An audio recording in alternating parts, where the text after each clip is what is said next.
Start more US based ఈ learning platform. మీరు కూడా స్లాట్ బుక్ చేసుకోవాలంటే ఈ నెంబర్కి కాల్ చేయండి. Welcome to our channel. ఈ రోజు మనతో పాటు రమ్మగారు ఉన్నారు. నమస్తే రమ్మగారు. నమస్తే జయ. రమ్మగారు, శని త్రయోదశి కి కొంచెం ప్రత్యేకమైన స్థానం ఉంది. అసలు మిగతా దేవుళ్ళకి, సాయిబాబాకి కొంతమంది భక్తులు, వెంకటేశ్వర స్వామికి కొంతమంది భక్తులు, అమ్మవారికి కొంతమంది భక్తులు మనకి కనిపిస్తారు. పరమ భక్తుల కథలు కూడా మనం కొన్ని చెప్పుకుంటూ ఉన్నాం. కానీ శనీశ్వరుడికి ఇలాంటి భక్తులు ఉన్నారా? అంటే ఇంత ఇష్టంగా కులదైవంగా కానీ ఇష్టదైవంగా కానీ కొలిసే వాళ్ళు ఉంటారా? ఆయన పేరు అనగానే చాలా మంది భయపడిపోతూ ఉంటాం. సహజంగా అమ్మో ఆయన ప్రభావం మనం, మిగతా దేవుళ్ళ అందరి ప్రభావం మన మీద ఉండాలని కోరుకుంటాం, ఈయన ప్రభావం మాత్రం వద్దని కోరుకుంటాం, కష్టాలు తప్పు అనేసి. కానీ మరి శని త్రయోదశికి ఉన్న ప్రత్యేకత ఏంటి? ఈ రోజు ప్రత్యేకంగా పాటించాల్సిన నియమాలు కన్నా అలాంటివి ఏమైనా ఉన్నాయంటారా? శనిదేవుడు అంటే ఎందుకు మిగిలిన వాళ్ళకి భక్తులు ఉంటారు, శనీశ్వరుడికి ఎందుకు ఉండరు? శనీశ్వరుడిని దైవంగా భావించడానికి వీలు లేదు కదా. ఆయన నవగ్రహాలలో ఒకడు గ్రహం. నవగ్రహాల్లో ఒక గ్రహం. ఆ నవగ్రహాల్లో మనకి సూర్యుడు, చంద్రుడు ఉన్నారు కదా, బుధుడు, శుక్రుడు, రాహుకేతువులు ఎలాగ ఉన్నారు. వాళ్ళతో పాటు శనీశ్వరుడు కూడా ఒక గ్రహం, అంతే మనకు తెలిసింది. ఇప్పుడు రవి శనీశ్వరుడు. రవి అంటే ఆదివారానికి అధిదేవుడు కదా, ఆదివారమే సూర్యుడు. ఆయన కుమారుడైన శని శనివారం నాడు వస్తాడు. తండ్రి కొడుకు ఇద్దరు ఉన్నారు ఇందులో. చంద్రుడు బుధుడు కూడా తండ్రి కొడుకులే. చంద్రుడికి సక్రమ సంతానం కాబట్టి చంద్రుడి సంతానమే బుధుడు. ఈ తండ్రి కొడుకులు కూడా ఉన్నారు. ఈ శనీశ్వరుడికి భక్తులు ఎలా ఉంటారు? ఉండటానికి అవకాశం లేదు కదా. ఈ గ్రహస్థితులు మనల్ని పట్టుకుంటాయి. అప్పుడప్పుడు ఈ గ్రహం మారినప్పుడు, లేదా కొత్త గ్రహం, లేదా మన గ్రహాలు నీచంలో ఉన్నప్పుడు, ఉచ్చంలో ఉన్నప్పుడు వాళ్ళ ప్రభావానికి మనం లోనవుతాం. ఇప్పుడు కాలమాన పరిస్థితులను బట్టి మన గ్రహాలు మారిపోతూ ఉంటాయి. వాటి ప్రభావానికి లోనవుతాం మనం. గురుగ్రహ ప్రభావం, చంద్రగ్రహ ప్రభావం, అట్లా వాటి ప్రభావానికి లోనవుతాం. మనల్ని ప్రభావితం చేసే ఫ్యాక్టర్స్లో శనీశ్వరుడు కూడా ఒక ఆయన. దైవం అనడానికి వీలు లేదు. మనకి ఏ ఫ్యాక్టర్ వల్ల మనం ప్రభావితం అవుతామో దాన్ని గౌరవించాలి కదా మనం, అంతేగా. ఇప్పుడు దానివల్ల మనం ఇబ్బంది పడుతున్నాం అనుకో, దాన్ని రిపేర్ చేసుకోవాలి. ఒకదాని వల్ల మనకి చాలా బాగుంది అనుకో, దాన్ని జాగ్రత్తగా చూసుకోవాలి. సహజమైంది. అవును. ఇప్పుడు అన్ని ఆలయాలు చూస్తాం మనము, ప్రతి ఊర్లో ఒక రామాలయం ఖచ్చితంగా మనం గమనిస్తూ ఉంటాం కదా. కానీ శనీశ్వరుడికి మాత్రం మనం వేల మీద చెప్పవచ్చు. శనిసింగనాపూర్ అని ఇట్లా కొన్ని దేవాలయాలు మాత్రమే ఉంటాయి. ఇప్పుడు మీరు అన్నట్లుగా ఆయన అంటే ఒక దైవం కింద కాకుండా ఒక గ్రహం, ఆయన ప్రభావం మన మీద మంచి చెడు ప్రభావాన్ని బట్టి మనం అనుసరిస్తుంటాం. అంతేనంటారా? అంతే, అక్షరాల అంతే, అందులో ఇక తేడా ఏం లేదు. అయితే ఏంటంటే శనివారము త్రయోదశి తిథి, అంటే తిథులు వస్తాయా పాడ్యం నుంచి పౌర్ణమి దాకా, లేదా పాడ్యం నుంచి అమావాస్య దాకా 15 తిథులు వస్తాయి కదా. ఈ 15 తిథుల్లో త్రయోదశి, కృష్ణపక్షం కానీ శుక్లపక్షం కానీ, 2 పక్షాల్లోనూ 2 త్రయోదశులు వస్తాయి. త్రయోదశి శనివారం నాడు వస్తే ప్రత్యేకంగా శని త్రయోదశి అని జరుపుకుంటాం. పర్వదినాల్లో ఇదొక ప్రత్యేక పర్వదినం. ఈ శని త్రయోదశి నాడు శివాభిషేకం చేసినా, రుద్రాభిషేకం, పరమశివుడికి అభిషేకం చేసినా, లేదా శనైశ్వరుడికే ఏదైనా అభిషేకం చేసుకుంటే శని వల్ల తమకు కలిగిన ఇబ్బందుల నుంచి కొంత బయటపడతామని, శని ప్రభావం మన మీద కొంచెం గబగబా వెళ్ళిపోతుంది అని. ఇప్పుడు శని అని చెప్తామా, ఈ శని అంటే అదేదో విచిత్ర పదార్థం కాదు. శనైహి చరతీతి శనైశ్చర అని చెప్తారు. మెల్లిగా నడుస్తాడు.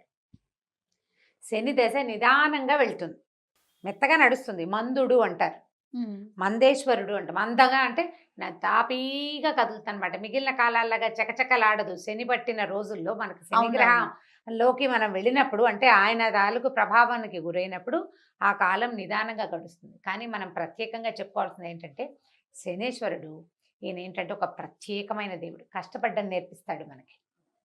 లోకంలో మనం చెప్పుకుంటాం చూడు, బాగా కష్టపడ్డం అలవాటు ఉన్నవాడు పెద్దయ్యాక సుఖపడతాడు, ఎక్కడైనా బతికేస్తాడు. సుఖపడ్డం సులువు. అదే ముందు నుంచి సుఖపడ్డవాడు కష్టపడాలంటే ఏడ్చిపోతారు. శని దశలోకి వెళ్ళి అంతర్దశల్లోనూ విదేశాలలోనూ శనికి ప్రభావానికి లోనైన వాళ్ళు తర్వాత రోజుల్లో బాగుంటారు.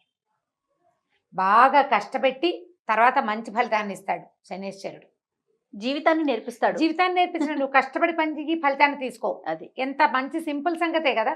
కాకపోతే ఇది అది ఆ దశలోకి వెళ్ళినప్పుడు ఒక్కొక్కళ్ళకి ఒక్కో జీవితానికి సరిపడా, ఒక్కొక్కళ్ళకి అంటే ఎంత చెట్టుకు అంత గాలి అనుకుంటామో మనం, అట్లా వాళ్ళ గ్రహాలను అనుసరించి ఈ శనేశ్వరుడు ఎవరితో కలిసి ఉన్నాడు, ఉమ్.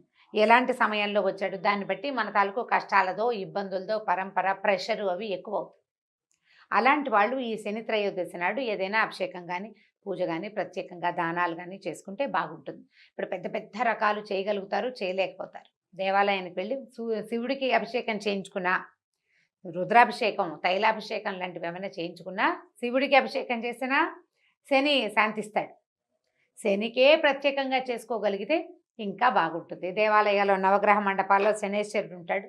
శనివారం నాడు నల్లటి వస్త్రం, నల్లటి నువ్వులు, నీలం కూడా నలుపు నీలం ఆయనకి ఇష్టమట, నువ్వుల నూనె, నల్ల నువ్వులు, నల్లటి వస్త్రాలు వీటిని దానం చేయటం, గొడుగు, నల్లటి గొడుగు అవి కూడా దానం చేస్తే ఎవరికైనా ఉపయోగపడేందుకు ఆ వస్తువుని ఇస్తే కనుక దానివల్ల మనకి కొంత ప్రయోజనం చేకూరుతుంది. శని దశల నుంచి బయటపడతాం. ఈ సంవత్సరం మన కార్తీక మాసంలో 2 శని త్రయోదశులే వచ్చినాయి. ఆల్రెడీ ఒక శని త్రయోదశి శుక్లపక్షంలో అది వెళ్ళిపోయింది. కృష్ణపక్ష శని త్రయోదశి నెల కూడా చివరికి వచ్చేస్తోంది కదా. అవునండి. ఈ నెలకాలం అంతా అంటే ఈ త్రయోదశికి ముందు దాదాపుగా 27 రోజులు అయిపోయినాయి కదా. ఏమీ చేసుకోలేకపోయిన వాళ్ళు కూడా శని త్రయోదశి నాడు గనక ఆ శివాలయానికి వెళ్ళి కాస్త రుద్రాభిషేకం లాంటివి ఏమైనా చేయించుకుని, శనికి కూడా మనకి ఏదైనా అవసరం ఉంటే ప్రత్యేకంగా చేయించుకుంటే శనేశ్వరుని సమస్య తగ్గుతుంది. మనకి ఈ కార్తీకంలో ఈ రుద్రాభిషేకం, శివాలయ దర్శనము, శివాలయంలో ప్రాంగణంలో దీపం వెలిగించిన ఫలితం ఇవన్నీ దక్కుతాయి. చివరి రోజుల్లో అయినా కూడా ఆఖరి రోజునైనా మనం దాన్ని యూటిలైజ్ చేసుకోవచ్చు. మంచి పద్ధతి. అయితే ఈ శనేశ్వరుడి సంగతి మీకు డౌట్లు ఉన్నాయి ఇంకా? అదే అసలు ఈయన పుట్టుక, ఈయన క్యారెక్టర్ అంటే ఈయన మనస్తత్వం ఏంటి, వాటి గురించి తెలుసుకోవాలని ఒక ఆసక్తి రమ్మగారు. 2 చాలా సింపుల్ కథ ఇది. సూర్యుడికి సౌమ్యాదేవి అని భార్య ఉండేది. ఆయన సూర్యుడు ప్రచండమైన వేడిమి కలిగిన వాడు కదా. ఆవిడకి ఎప్పటికీ 2 పిల్లలు కలిగారు, యముడు యమి లేదా యముడు యమున, 2 సంతానం ఉన్నారు. ఈ సౌమ్య ఆవిడ భరించలేకపోయేది ఈ వేడిని. ఎప్పుడు కాలుతూనే ఉండేవాడు నిరంతరం. సూర్యుడు ఏంది నిత్యం అగ్నిగోళం కదా ఆయన. ఆవిడ వేడిని భరించలేక ఎక్కడికైనా వెళ్ళిపోయి సేద తీరాలనుకుంది. ఏం చేసిందట, తన ఛాయ, తన నీడని తీసి, నీడని నా బదులు భర్తతోటి ఉండమని నీడని అక్కడ పెట్టి ఆవిడ వెళ్ళిపోయింది సౌమ్యాదేవి. వెళ్ళిపోయి ఏంటంటే ఆవిడ వేడిని భరించలేక సముద్ర తీరంలో విహరిస్తూ ఉండిపోయింది అనమాట. ఈ ఛాయాదేవి ఇక్కడ ఉండిపోయింది. ఈ ఛాయకి కూడా క్రమంగా సంతానం కలిగారు. ఈ మన శని తపతి ఒక కూతురు కొడుకు కలిగారు. అయితే ఈవిడ ఏం చేసేది, ఏదైనా ఒక సందర్భం వస్తే తన పిల్లల్ని ముద్దుగా చూసుకుని పెద్ద కొడుకుని ఓ దెబ్బేస్తుండేది. ఏముండి కేకలేసేసరికల్లా ఆయన దుఃఖిస్తూ చిన్నపిల్లాడు అప్పటికి తండ్రికి చెప్పాడు సూర్యుడికి, ఇవి నన్ను కేకలేస్తున్నాను, ఎందుకు నువ్వు ఇట్లా తేడాగా ప్రవర్తిస్తావు, ఎందుకు ఇట్లా ప్రవర్తిస్తున్నావు, పెద్ద పిల్లాడిని ఇట్లా అంటున్నావని ఆయన తీక్షణంగా చూసేసరికల్లా ఆవిడ బెదిరింది. భయపడేసరికల్లా ఆయనకి ఇది బెదురుతోంది, ఎందుకు ఈమె బెదురుతోంది అని ఒక దృష్టి ఆమె మీద సరిగ్గా సారించేసరికి ఈమె సౌమ్య కాదు అని తెలిసిపోయింది. ఆయన ఛాయాదేవని తెలిసిపోయింది. దాంతో ఈయన ఏం చేశాడు, సౌమ్య ఎక్కడుందో చూసుకుని ఆవిడ ఒక గుర్రం రూపంలో సంచరిస్తుంటే అక్కడికి వెళ్ళి ఆమెను శాంతింపజేసి నీతో చల్లగా ఉంటానని ప్రామిస్ చేసి అప్పుడు ఈయన కూడా గుర్రం రూపంలో వెళ్ళాడట అక్కడికి. అశ్విని దేవతలు కలిగారు, గుర్రం ముఖాలు ఉన్నవాళ్ళు, దేవ వైద్యులు అని చెప్తారు వాళ్ళని. ఇప్పుడు ఇక్కడ సౌమ్య ఛాయాదేవికి కలిగిన సంతానమే ఈ శనేశ్వరుడు. అతను స్పీడ్గా నడిచేవాడు కాదు, నిదానంగా ఉండేవాడు. తండ్రికి పెద్దగా నచ్చుబాటు అయ్యేది కాదు. ఈ రవికి శనికి పడదంటారు గ్రహాల రీత్యా కూడా. చంద్రుడికి బుధుడికి పడదు, రవికి శనికి పడదు. తండ్రి కొడుకులు కదా, తండ్రి కొడుకులే కదా, కానీ వీళ్ళిద్దరికి పడదని ఒక మాట చెప్తూ ఉంటారు. పూర్తిగా నాకేం జ్యోతిష్యం వ్యవహారం పెద్దగా తెలీదు, ఏవో చదువుతుంటాం కదా, అప్పుడు కనపడుతూ ఉంటుంది అనమాట. తండ్రి కొడుకే ఈ వారంలో మొదటి రోజుకి ఆయన అధిపతి అయితే చివరి రోజుకి ఈయన అధిపతిగా ఉంటాడు. మనకి హోరాకాలాలని లెక్క పెడతారు. రోజు పొద్దు నుంచి సాయంత్రం దాకా హోరలు మారుతూ ఉంటాయి. రవి హోర, శని హోరలు, రకరకాల హోరలు. ఆ వారం రోజున మొదటి హోర వాళ్ళదనమాట. 1 గంట, 1:10 నిమిషాలు ఏదో చిన్న సమయం. ఈ సమయంలో ఈ లైన్ రోజంతా హోరలు మారుతూనే ఉంటాయి. శని హోర అయిన తర్వాత మళ్ళీ రవి వస్తాడు కాబోలు మరి. అంతేగా జరగాలి. శనివారం అయ్యాకే కదా ఆదివారం వచ్చేది. నాన్న వెనకాలే కొడుకుంటాడు ఇప్పుడు. అదే కనిపిస్తుంది. అయితే ఇది ఇంతే కదా. ఆ తర్వాత ఈయన గ్రహాలకి అధిపతులుగా వీళ్ళు మారారు. తర్వాత కాలంలో ఈ గ్రహాలు వీటన్నిటిని సెపరేషన్ జరిగినప్పుడు ఆయన ఒకదానికి అంటే ఈ మానవుల జాతకాల్లో లేదా మానవుల స్థితిగతులలో ఒక స్థితికి ఆయన, ఇంకొక స్థితికి ఈయన అధిపతులుగా మారారు. నువ్వు మానవ జీవితం తీసుకో, పుట్టిన దగ్గర నుంచి మరణించేదాకా అంతా మనకు తెల్లంగా కనపడుతుందా? కనపడదు. ఇవాళ ఇక్కడ ఎక్కడో పూరి గుడిసెలో మారుమూల ఇంత పిల్లవాడు పుడితే వాడు మహారాజు అయిపోతాడు. ఇక్కడి నుంచి ఇక్కడికి వెళ్ళే ప్రయాణం ఉంది కదా, ఈ ప్రయాణపు స్థితిగతులన్నిటినీ గ్రహాలే నడుపుతాయి. రోజులు నడుపుతాయి, సంవత్సరాలు నడుపుతాయి. మనుషులు నడిపేది ఏముంది? ఈ గ్రహాలు, ఈ రోజులు, ఈ ఋతువులు, తర్వాత ఇవన్నీ కలిసి మనుషుల్ని ఆ వైపుగా ప్రేరేపిస్తాయి.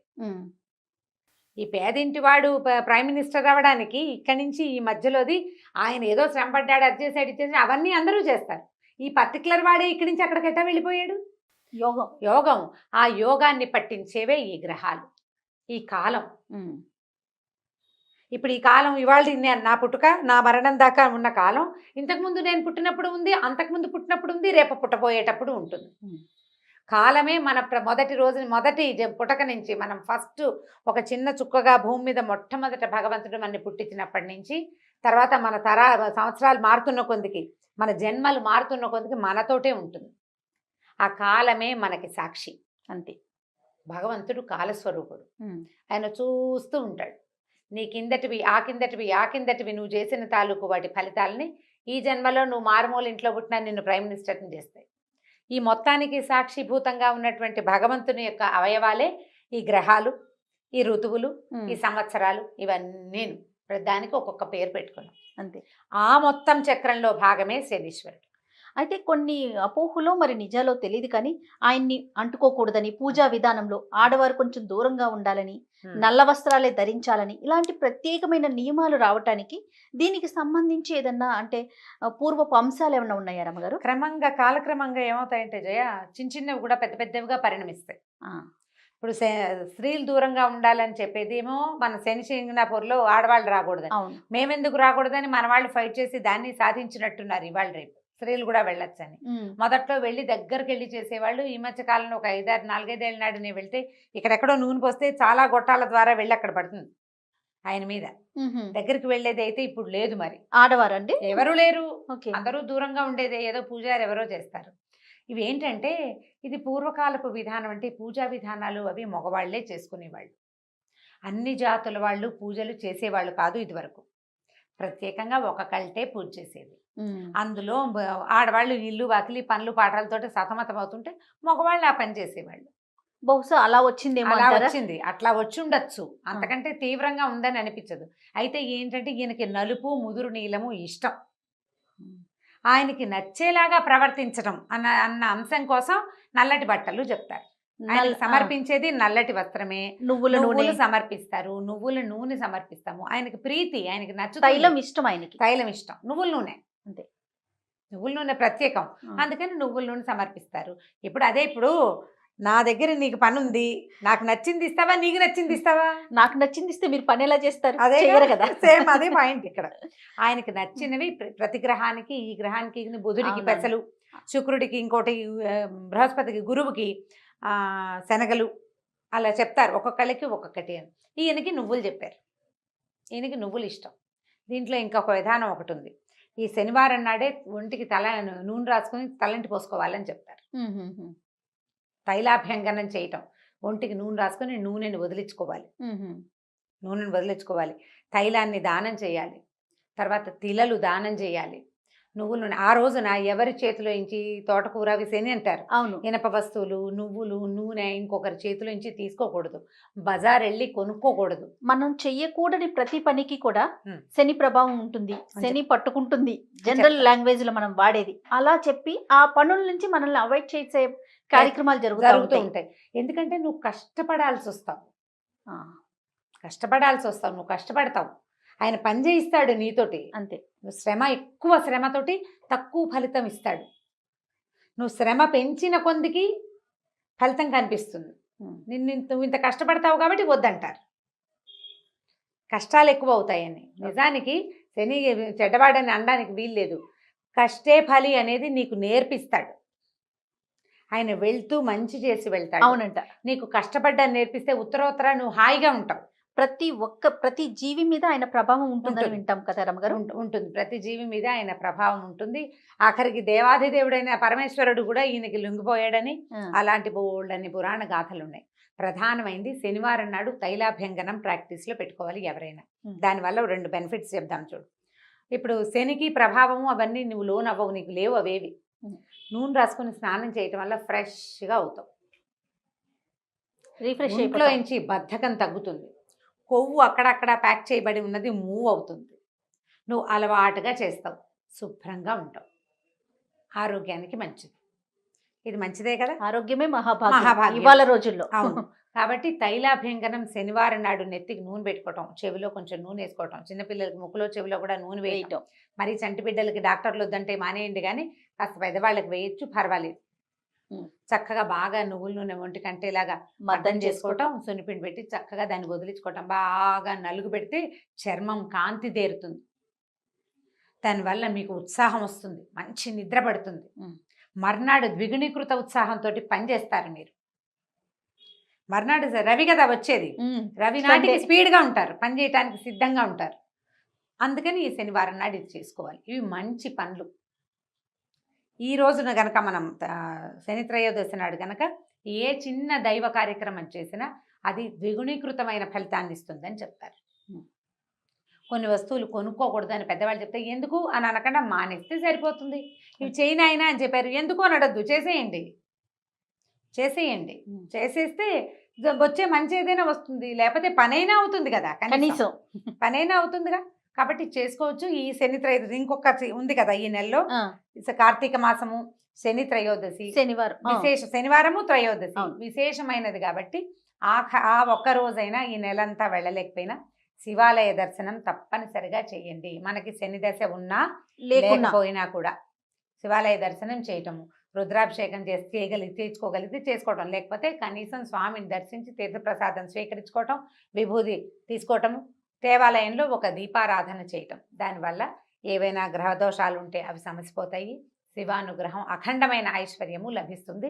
శివాలయ దర్శనం అత్యద్భుతమైనది త్రయోదశి నాడు. తప్పకుండా రమ్మగారు. అయితే ఈ శనీశ్వరుని గురించి మరిన్ని పురాణ కథలు ఉన్నాయని ఇప్పుడు ఇంతకు ముందే చెప్పారు మీరు. రాబోయే వీడియోస్ లో 1-2 మనం ప్రెజెంట్ చేద్దామండి. నమస్తే రమ్మగారు. నమస్తే జయ. సుమన్ టీవీలో మీ పర్సనల్ అండ్ బిజినెస్ ప్రమోషన్స్ కోసం కింది నెంబర్కి కాంటాక్ట్ చేయండి.